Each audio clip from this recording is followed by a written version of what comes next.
The patch 3.1 after story is out now, and it feels less like an after story and more like a movie.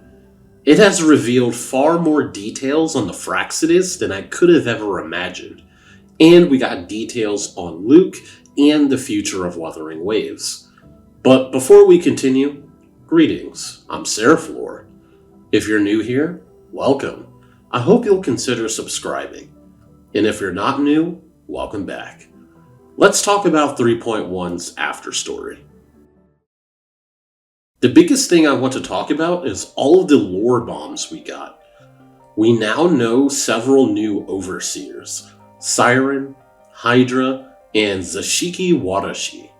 We also learned that the Fraxidus have a big influence in the New Federation, to the point that they could possibly have agents in the New Federation's government. It's why the Fraxidus have been able to operate with impunity for so long. This bit of lore is incredible, and it shows us just how big the organization truly is. We got snippets here and there with your run-of-the-mill grunts and artificers, but now we know of at least 6 named overseers alongside the Grand Architect. Personally, even though Luke told us not to worry about Zashiki Watashi, they are funnily enough the one I'm looking forward to encountering the most. They could be a wild card that could even make Scar jealous. I'm also curious about Siren and Hydra.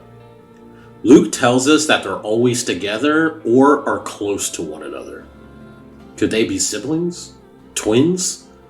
My mind goes to a creepy pair of twins like the ones from The Shining. We'll just have to wait and see where the future takes us. Another big lore bomb is just how old the Grand Architect is. In the past, Luke managed to swipe the Grand Architect's fountain pen from one of the ruined Fraxidus bases, and have kept it with him ever since. It seemed as though the Grand Architect highly values that pen, and has been keeping watch over Luke for a while now, and they finally took it back after disguising themselves as Nivora. We get an idea for why they value an innocuous item like a pen in the data room the Grand Architect divulges to us. We learn that the Grand Architect used to be called Wei Ying during the time before the Etheric Sea engulfed Solaris 3, meaning that the Grand Architect is quite ancient. Wei Ying helped the court of Savante with the space station and its funding and research. While Rover and Luke assume Wei Ying is just another face of the Grand Architect, I'm not entirely sure. If it was just another identity, why was the Grand Architect so fixated on the pen that had the name Wei Ying on it? Why have such sentimental value for it? We just don't know the full story yet. We also learn that the court of Savante had a city built in Huanglong's Mengzhou, and that it may be worth a visit in the future. Another location to add to the growing list of future places we need to explore.